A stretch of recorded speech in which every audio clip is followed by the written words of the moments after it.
And we're going to go straight back into the story because this is where George finally gives Grandma his marvellous medicine. So here we go. Chapter 7. Grandma gets the medicine. Grandma sat hunched in her chair by the window. The wicked little eyes followed George closely as he crossed the room towards her. "You're late," she snapped. "I don't think I am, Grandma." "Don't interrupt me in the middle of a sentence," she shouted. "But you'd finished your sentence, Grandma." "There you go again," she cried. "Always interrupting and arguing. You really are a tiresome little boy. What's the time?"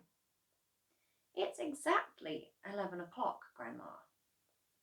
"You're lying as usual. Stop talking so much and give me my medicine.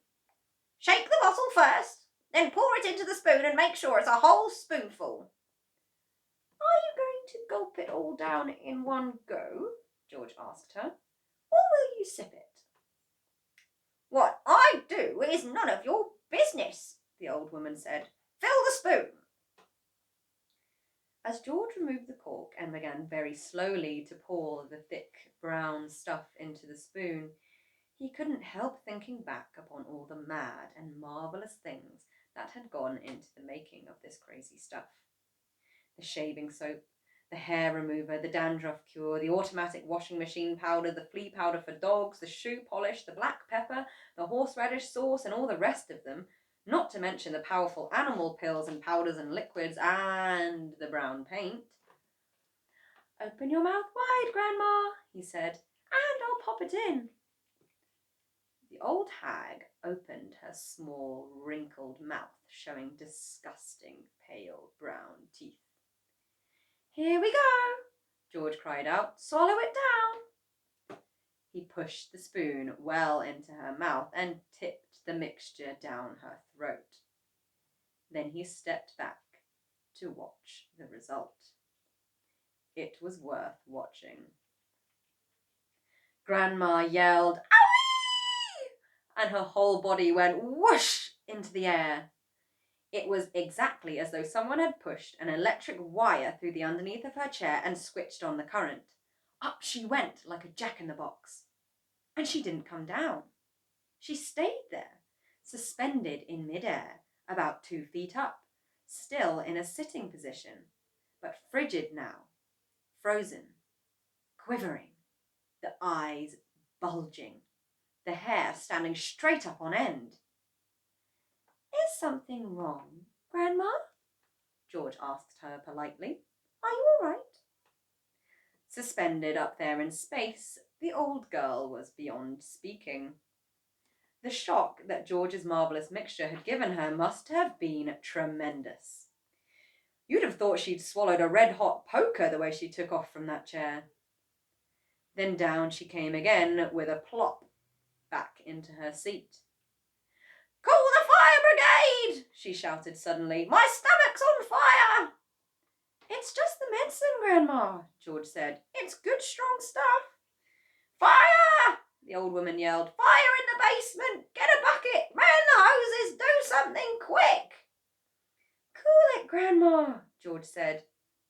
But he got a bit of a shock when he saw the smoke coming out of her mouth and out of her nostrils. Clouds of black smoke were coming out of her nose and blowing around the room. "My golly, you really are on fire," George said. "Of course I'm on fire," she yelled. "I'll be burned to a crisp. I'll be fried to a frizzle. I'll be boiled like a beetroot." George ran into the kitchen and came back with a jug of water. "Open your mouth, Grandma," he cried. He could hardly see her for the smoke, but he managed to pour half a jugful down her throat. A sizzling sound, the kind you get if you hold a hot frying pan under a cold tap, came up from deep down in Grandma's stomach. The old hag bucked and shied and snorted. She gasped and gurgled. Spouts of water came shooting out of her, and the smoke cleared away. "The fire's out," George announced proudly. "You'll be all right now, Grandma." "All right?" she yelled. "Who's all right? There's Jackie Jumpers bangers in my tummy, there's squigglers in my belly, there's bangers in my bottom. She began bouncing up and down in the chair. Quite obviously, she was not very comfortable. You'll find it's doing you a lot of good, that medicine, Grandma, George said. Good, she screamed. Doing me good, it's killing me. Then she began to bulge. She was swelling. She was puffing up all over. Someone was pumping her up. That's how it looked. Was she going to explode? Her face was turning from purple to green. But wait! She had a puncture somewhere. George could hear the hiss of escaping air. She stopped swelling. She was going down. She was slowly getting thinner again, shrinking back and back slowly to her shrivelly old self. How's things, Grandma? George said. No answer. Then a funny thing happened. Grandma's body gave a sudden sharp twist and a sudden sharp jerk, and she flipped herself clear out of the chair and landed neatly on her 2 feet on the carpet. That's terrific, Grandma, George cried. You haven't stood up like that for years. Look at you. You're standing up all on your own, and you're not even using a stick. Grandma didn't even hear him. The frozen, pop-eyed look was back with her again now. She was miles away in another world. Marvellous medicine, George told himself. He found it fascinating to stand there watching what it was doing to the old hag. What next? He wondered. He soon found out. Suddenly she began to grow. It was quite slow at first, just a very gradual inching upwards, up, inch by inch, getting taller and taller, about an inch every few seconds. And in the beginning, George didn't notice it.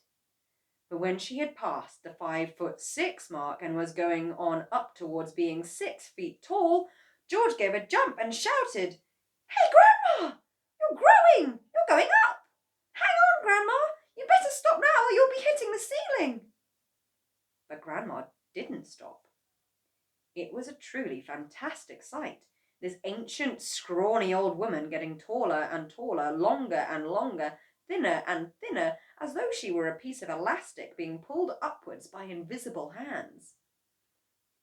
When the top of her head actually touched the ceiling, George thought she was bound to stop. But she didn't. There was a sort of scrunching noise, and bits of plaster and cement came raining down. Hadn't you better stop now, Grandma? George said. Daddy's just had this whole room repainted. But there was no stopping her now. Soon her head and shoulders had completely disappeared through the ceiling, and she was still going. George dashed upstairs to his own bedroom, and there she was, coming up through the floor like a mushroom. Whoopee! She shouted, finding her voice at last. Hallelujah! Here I come! Steady on, Grandma, George said.